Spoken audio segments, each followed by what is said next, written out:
Saya pikir sebagai materi pada kesempatan malam hari ini cukup. Barangkali ada hal-hal yang kita diskusikan, dipersilahkan.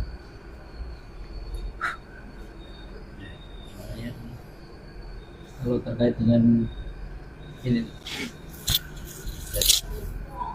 terkait dengan hal-hal yang mistis misalnya, kayak hantu, itu kan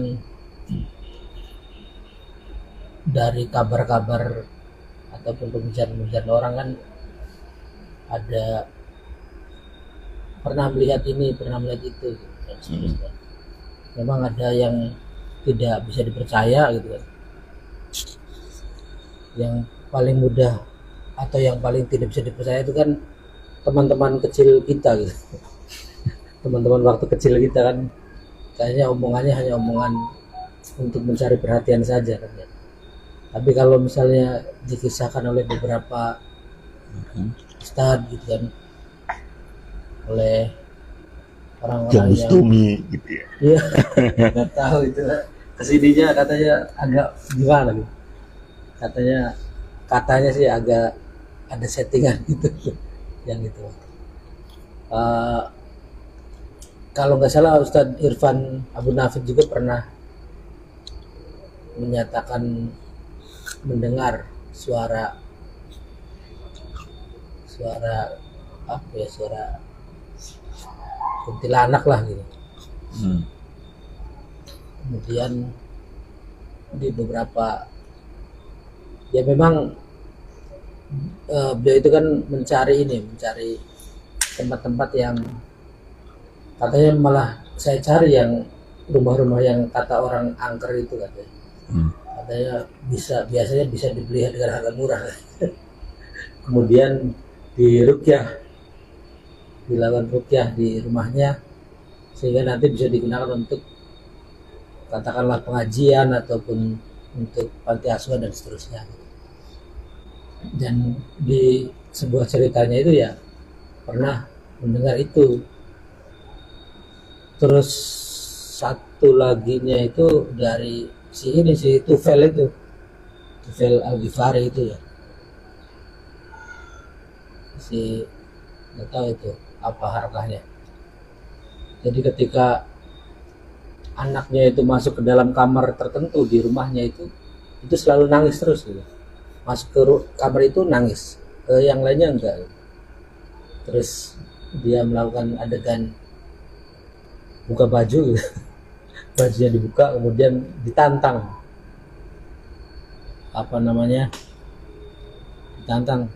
kalau misalnya berani ya silahkan keluar katanya.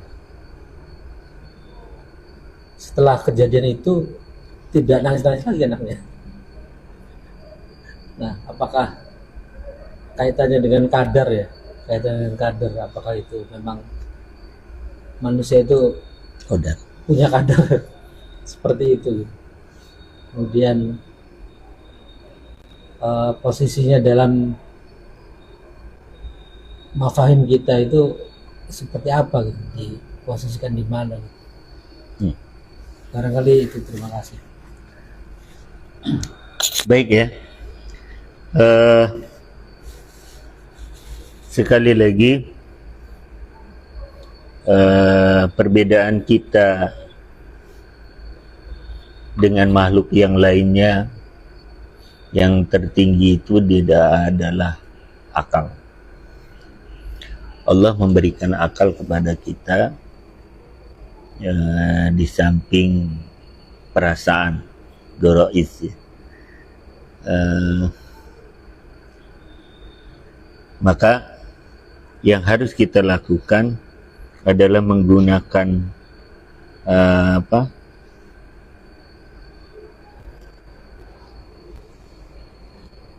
hadiah yang tertinggi yang diberikan kepada kita, yaitu akal, yang itu juga merupakan beban syar'i ya, atau taklif syar'i ya, di mana manusia itu dibebani hukum gitu ya, Itu karena dia berakal. Maka dari itu, kenapa kita katakan bahwa Islam itu adalah mafahim, pemahaman, ya, dalam kehidupan, tidak hanya sekedar informasi-informasi, ya, atau pengetahuan belaka gitu ya, atau teori-teori yang tidak ada faktanya di dalam kehidupan, enggak, ya.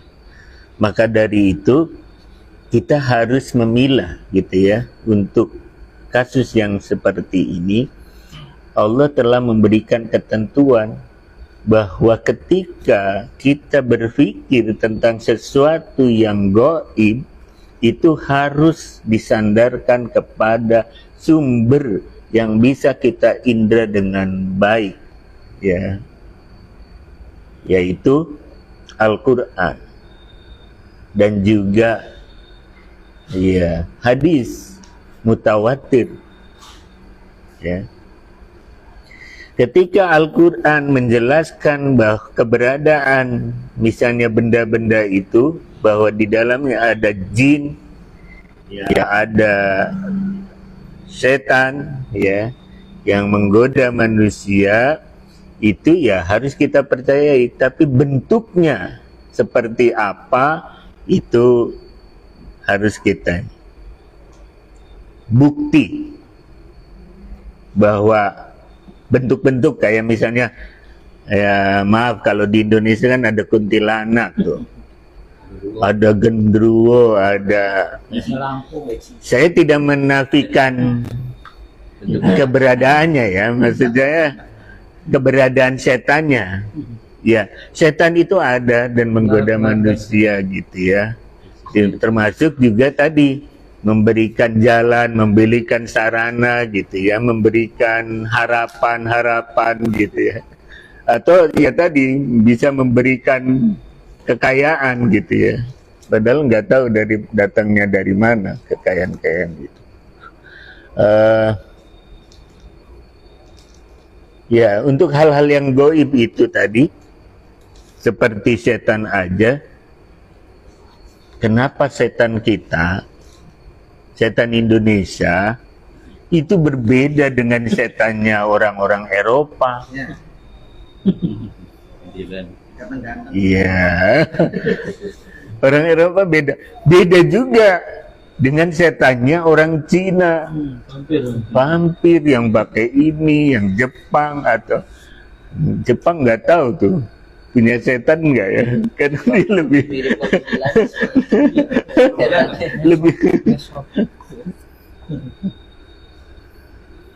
nah, nah itu semua kalau kita bisa, kalau kita gunakan akal kita, atau kita bisa memahaminya bahwa itu adalah apa, rekaan manusia gitu ya. Kalau setan itu bentuknya seperti itu, seharusnya orang Eropa, orang-orang di Cina dengan orang-orang di kita, di Indonesia, di Malaysia, Malaysia itu mirip-mirip setannya. Ada kuntilanak, ada apa ya, tuyang gitu ya. Thailand juga ada itu. Apa?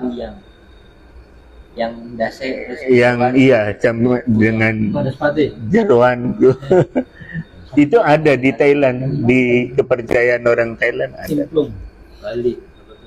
Nah itu yang itu saya katakan itu adalah lebih dipengaruhi oleh dugaan rekaan manusia gitu ya. Adaptasi buat ya, buktinya kan kalau orang Eropa yang nggak pernah, ya maksudnya nggak ketemu dengan kita, dengan kebudayaan kita, jauh sekali kan, berbeda sekali maksudnya penampakannya.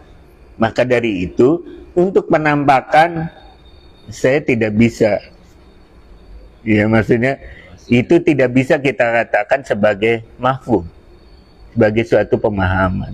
dan juga kita dijadikan sandaran dia. Ya, maksud saya kepercayaan kita terhadap bentuk setan yang seperti itu dijadikan sandaran bagi kita untuk berbuat, untuk melakukan sesuatu atau memberikan respon ya sesuatu gitu ya kepada dia sebagai suatu mafhum. Enggak, jadi tidak perlu lakukan itu gitu ya. Eksistensinya iya ada, iya ya, kita harus imani dia bagian dari mafahim yang telah diajarkan kepada ya oleh Islam kepada kita. Tapi ya penampakannya gimana itu tidak, ya tidak bisa kita jadikan sebagai suatu mahfum. Terus apakah mereka juga melakukan sesuatu terhadap kita dan bisa melakukan sesuatu terhadap kita? Ya bisa, gitu kan? Sebagaimana ya Allah juga mengajarkan lewat siapa? Harut wa Marut. Ya, di dalam Al-Quran itu yang diajarkan gitu sebagian dari rahasia langit kepada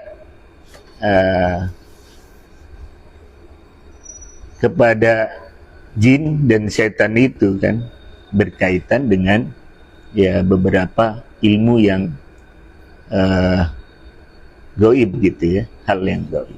Tetapi ya sekali lagi itu tidak bisa kita jadikan sebagai sandaran ya untuk berbuat kita, ya untuk perbuatan kita gitu ya. Bagaimana kita harus berbuat, bagaimana kita harus mensikapinya, tidak ya, karena ya berdasarkan keimanan kita yang tertinggi itu kan la ilaha illallah gitu kan, tidak ada Tuhan selain Allah. Jadi ketika Allah dijadikan sebagai asas tunggal kita di dalam melakukan segala sesuatu, maka ya tentu yang lain seharusnya kita kesampingkan gitu ya. Makanya banyak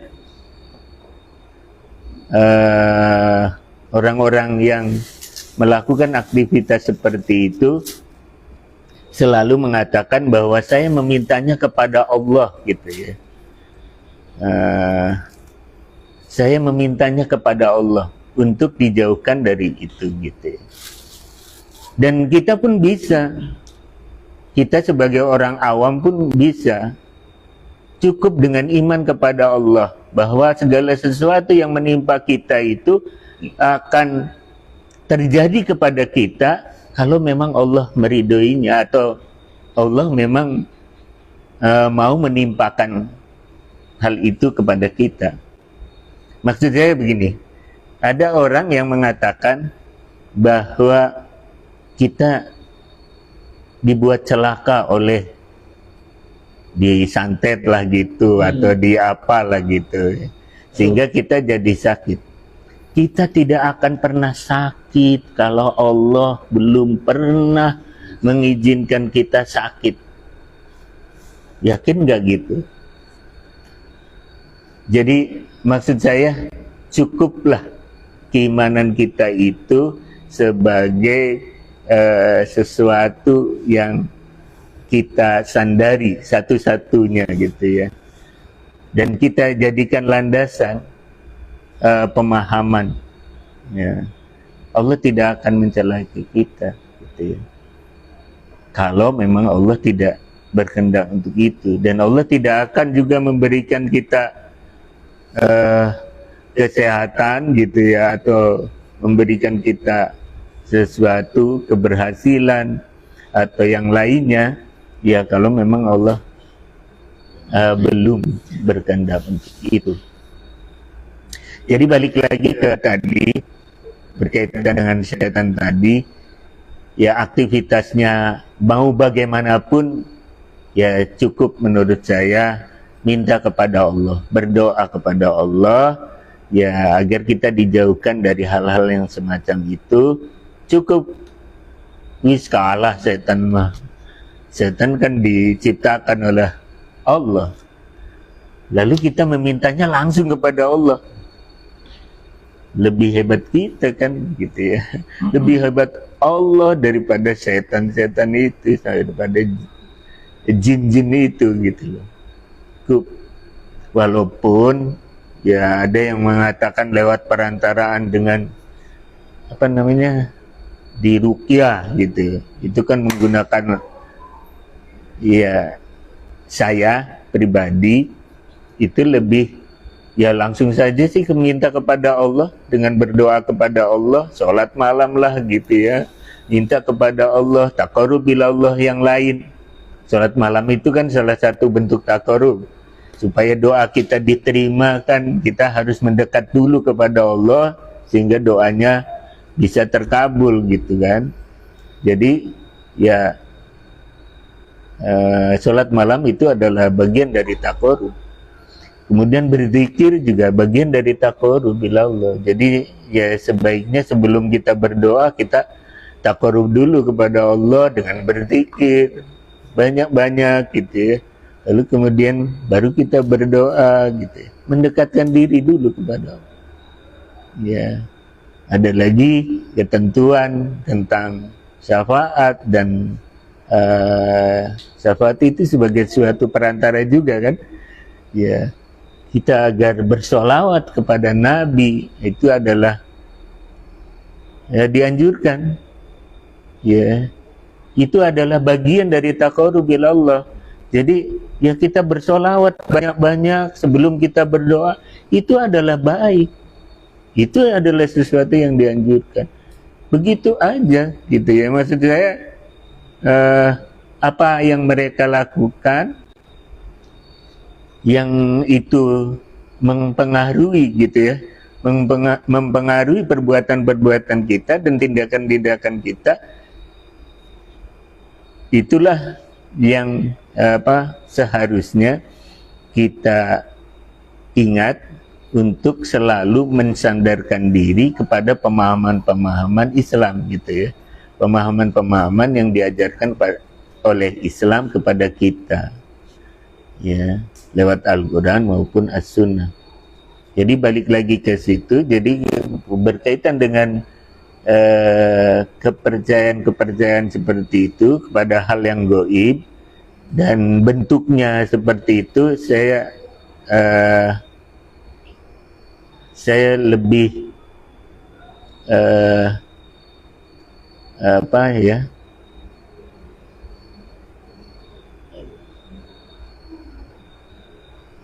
ingin mengatakan bahwa penampakan-penampakan itu ya tidak layak untuk kita percaya, karena di situ gabung dengan wahan, dengan dugaan-dugaan manusia, dengan khurafat dan tahayul gitu ya, yang diciptakan oleh manusia sendiri gitu.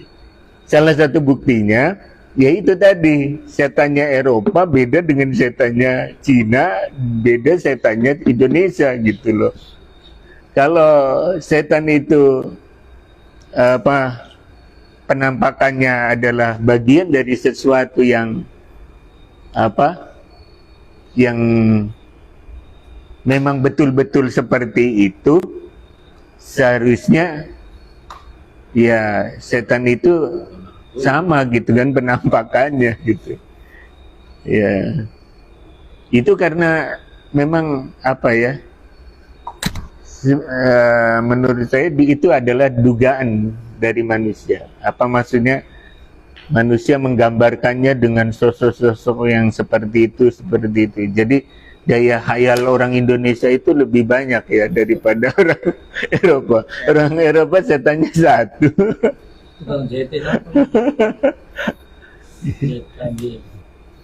Orang Indonesia banyak sekali setan. Orang Cina satu. Orang Indonesia banyak. Ya, jadi untuk yang berkaitan dengan hal gaib seperti itu, balik lagi harus disandarkan pada sumber-sumber yang qot'i gitu ya. Ya kalau dia hadis, ya hadisnya yang kuat, baru bisa kita jadikan mafhum.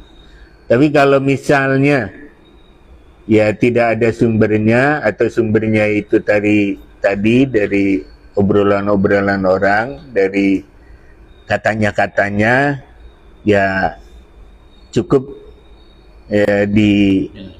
sampai kita cerna sebagai suatu informasi saja, ya, tanpa dijadikan sebagai mafhum, ya, yang menjadi kaidah bagi kita untuk melakukan sesuatu perbuatan. Ya. Jadi bagaimana yang begitu?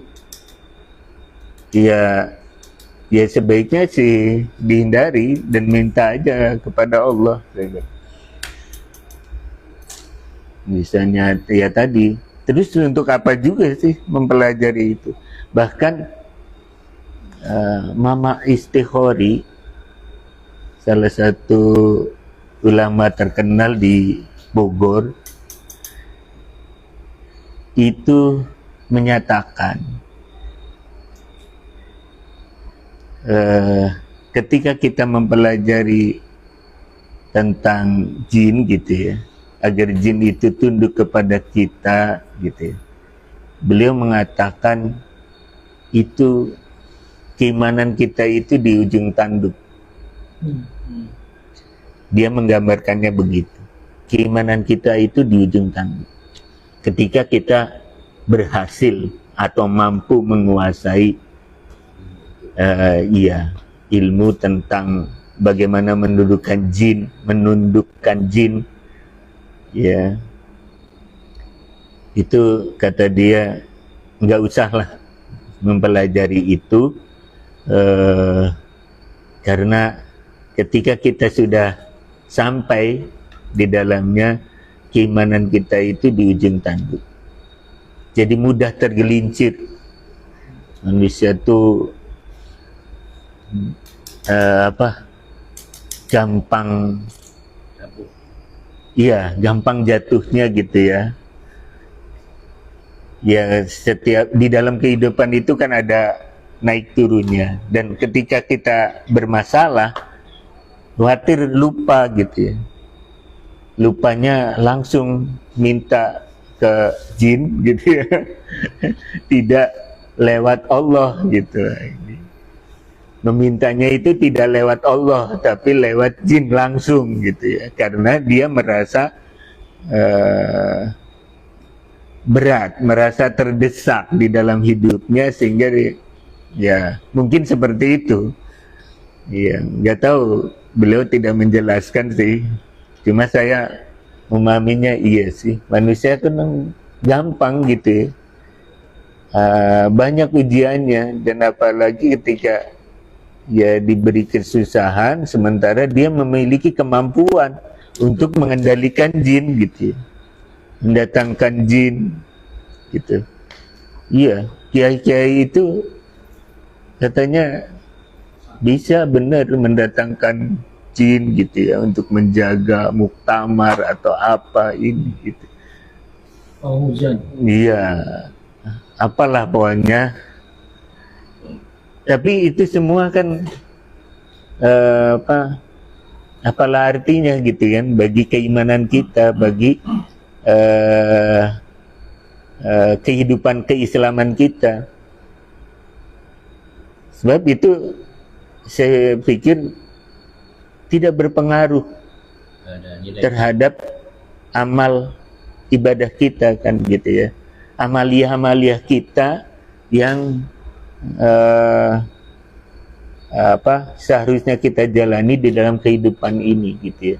Tanpa itu pun kita sudah susah gitu ya.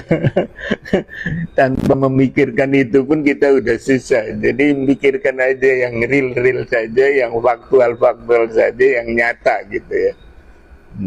Apalagi kalau kita dengan mempelajari itu malah kita tergelincir keimanan kita. Ya sebaiknya sih ya dihindari saja gitu ya. Mempelajari hal-hal yang begituan gitu ya, maksudnya menundukkan jin sehingga dia bisa, ya kalau minta aja kepada Allah sih. Itu lebih, ya, hemat saya seperti itu.